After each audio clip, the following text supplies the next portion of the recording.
If you're ultra high net worth, let's just tell the truth. Most financial tools aren't misunderstood because they're complicated.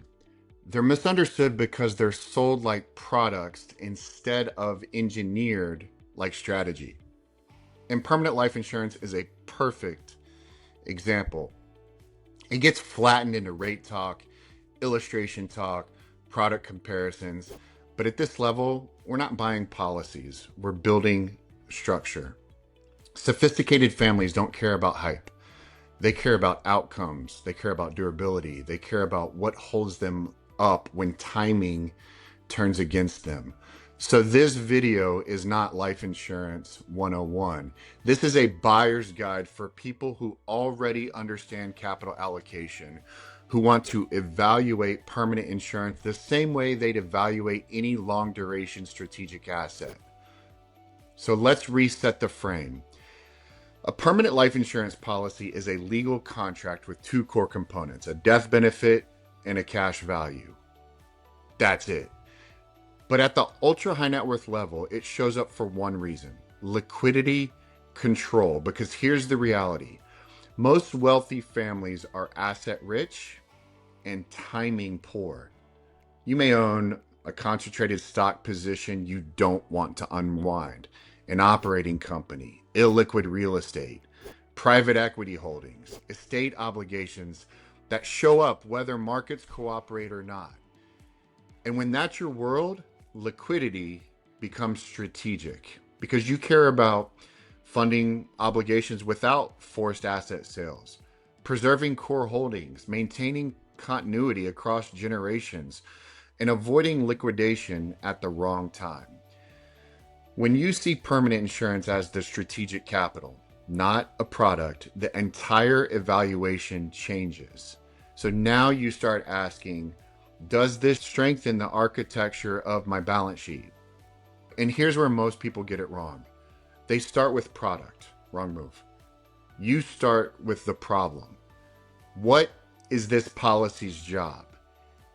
If it doesn't have a job, it becomes a hobby, and hobbies get really expensive, as we all know. At this level, permanent insurance typically serves one of these roles: estate liquidity staging, trust funding, business succession, family equalization, reserve capital through cycles, strategic optionality during market stress.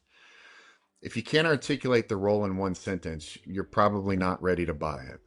And structure follows purpose, always. Now let's talk about what actually matters. Not illustrations, not carrier marketing, but structure. Funding drives the outcome. If accumulation matters, premium structure is the engine.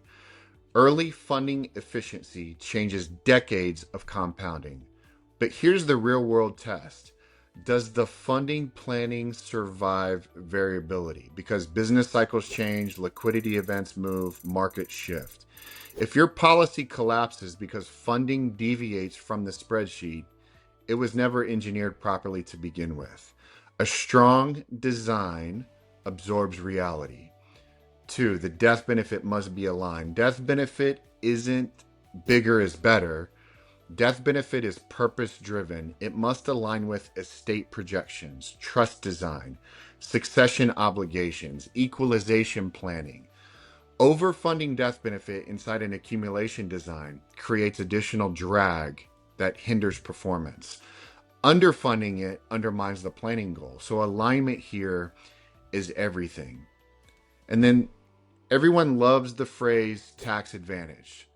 But let's be adults about it. It's tax advantage within rules. Modified endowment contract or MEC limits matter. Ownership structure matters. Distribution behavior matters. Modified endowment contract violations change liquidity and flexibility. A policy that looks clean in theory can become messy if handled casually. This isn't set it and forget it capital. It's engineered capital. And let's talk about the different policy types without the noise. Let's simplify this. Product labels matter less than design, but they matter in one key way. They determine stress behavior. So whole life, predictable, contractual, stable, and it appeals to families who value guarantees and reserve style capital. And then we've got universal life, more flexible, assumption dependent, works if monitored and fails if ignored. If you buy UL, universal life, you must be committed to oversight.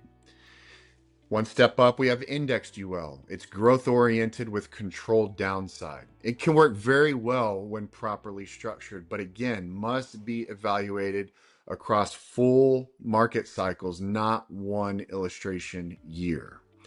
And then VUL, variable universal life. Equity exposure inside the insurance chassis. It's very powerful, but introduces volatility and sequence risk.